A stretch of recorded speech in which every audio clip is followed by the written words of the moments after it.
welding, you're going to need to be able to cut pieces to, weld on. So I've got a copious amount of scrap. Did not intend for that, but we have plenty of scrap. So after class, any day that you guys come in, you can take. I think, as far as I'm concerned, I think each of you get at least 3 to 4 feet of this scrap to practice on. So we're only going to use like maybe half a foot for each of you today. So back in, a lot of this is for you guys. I didn't actually pick it up. Angled stuff is not scrap though. This stuff. Yeah. That's yours. Yeah. All that on the ground though is scrap. So anyway, we'll talk about that later. So here, what you're going to do is you're going to use this crank here to clamp down on whatever you're cutting. In this case, I have 4 pieces of steel. You will load them into the saw, tighten it down. You want to make sure it's nice and tight. The on-off switch is here, and it will turn on the blade for the bandsaw.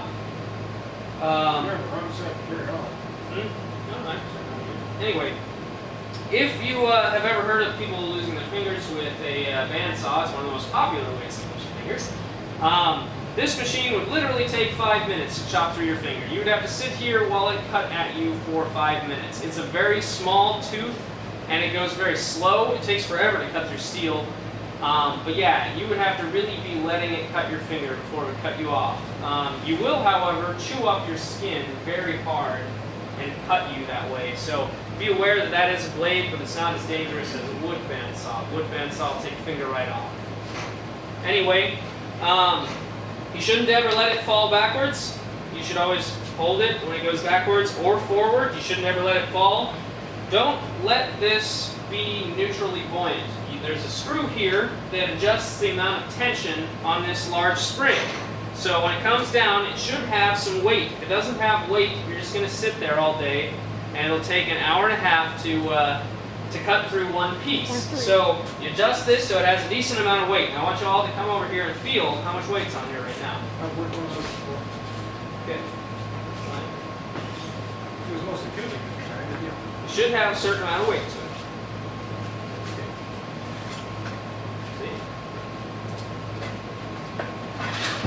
No, it's a little bit less than that. Maybe it's like 2 pounds. There are some adjustments you can make if you look at the blade and it's just not quite very tight. When you wiggle it, actually, no, if you wiggle it back and forth, it should only deflect like a 1/4 inch or so. If it deflects more than that, you should tighten it slightly. Do a little bit, check it, do a little bit, that sort of thing. But anyway, so here we go.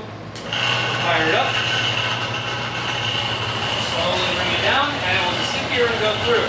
Now, this little notch does not turn off the power, so you need to come back and check on it frequently. In a perfect world it would. In a perfect world it would, yes. Now you can take a small amount of WD-40 and just lubricate it just a slight amount. You're not going to put very much, you're going to muddy up the place. It's debatable whether or not you require that. I don't know either way. Bandsaw blades are about $8, so Google it. That's my suggestion. How fast you want to keep the bandsaw over. That's true, but also there's now we can introduce oil to our setup. Now we have white wall oil off of every piece for welding because it will vaporize it like we talked earlier. You see, it's pretty aggressive. It's going through at a pretty fast rate through 4 pieces, almost a full square inch of steel, 3/4 of a square inch of steel. So it goes through pretty fast. So we'll go through all this fairly fast and we'll be done with it. Any questions about the bandsaw and how to use it? Particularly to cut any pieces you want.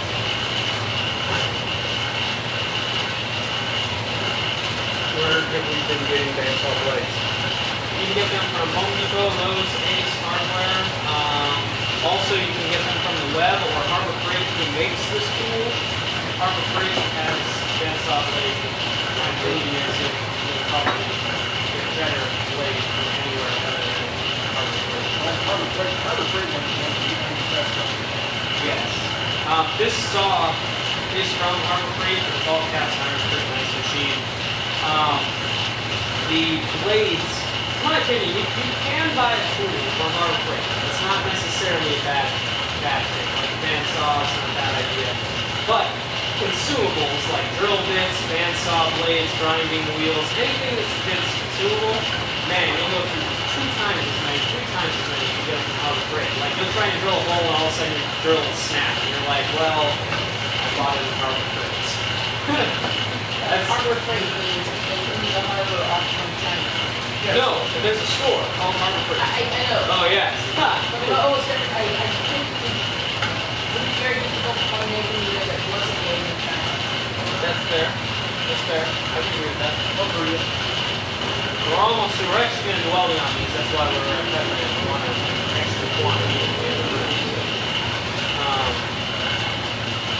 Also, you're going to want to grab your long sleeve shirt, and I'm going to grab mine.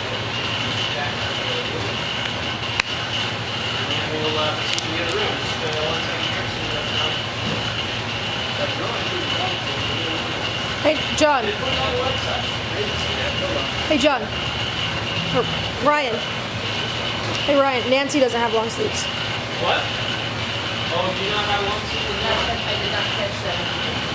I think there might be. Huh?